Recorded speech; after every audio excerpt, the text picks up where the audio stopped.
Yeast infections in dogs are quite common and not typically something to really worry about unless they go untreated for a long period of time. So if you believe that your pet has a yeast infection, it's really best to seek veterinary assistance as soon as possible.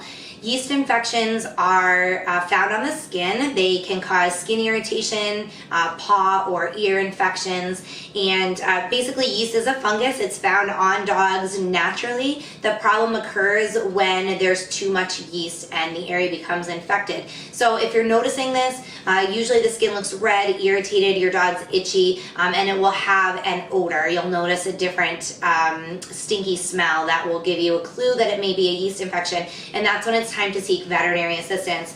If your veterinarian has prescribed a topical cream or an ointment, you can certainly use that.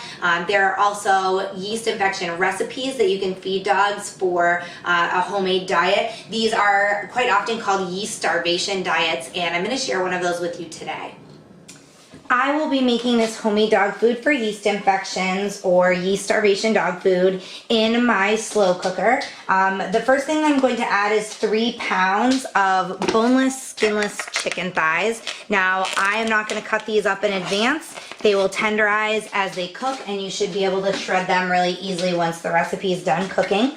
I'm also going to add a teaspoon of minced garlic. You can do 2 fresh garlic cloves if you have fresh garlic.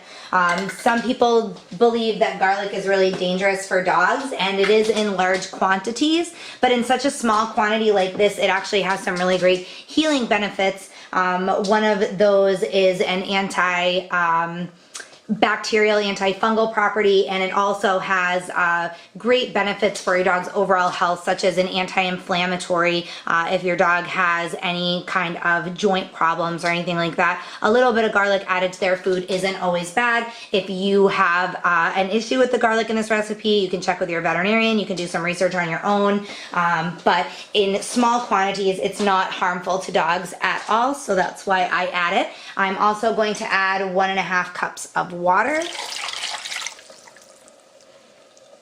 and 2 chicken bouillon cubes. I choose sodium-free bouillon, so it comes in these little packages instead of using the cubes. I do recommend sodium-free. Too much sodium in a dog's diet is not good. Too much sodium in your diet isn't good either, just since we're on the topic, but if you have regular chicken bouillon cubes, that will work as well. So I am going to let this cook on low for about 6 hours. I will come back in about 30 minutes to an hour when it's warmed up a little and just sort of stir everything around. But other than that, I'm gonna let it sit for 6 hours. We'll come back, shred the chicken, and add some veggies. So my chicken's cooked. You can see that I've shredded it. Now I'm just going to add a bag of frozen vegetables. This is a 1 pound bag, or I have 1 pound left in this 3 pound bag. But I've used a Normandy blend. It's broccoli, cauliflower, sliced carrots, zucchini, and yellow squash. I'm just gonna stir that in and then cover it and let it cook on low for about another half an hour. Once it cools, it's ready to serve to your dog. Our chocolate lab is patiently waiting to eat this recipe. So there she is. You can tell that she really enjoys this dog food. This is our homemade dog food for yeast infections, and she really loves it. Our beagle loves it as well. And as I mentioned, as soon as it has cooled, you can serve it to your pet. I recommend serving about 1/2 cup for every 20 pounds of body weight, and you want to feed 2 servings per day. So Sadie weighs about 75 pounds. This time of year in the winter, she's not as active, so I feed about 1.5 cups in the morning and 1.5 cups in the evening. When in the summertime, when she's a little more active, I feed about 2 cups in the morning and 2 cups in the evening. So of course, the only way to know exactly how much your food that your dog would need to eat would be to talk to your veterinarian or a canine nutritionist. They will evaluate your dog, evaluate this diet, and tell you the perfect serving size for your pet.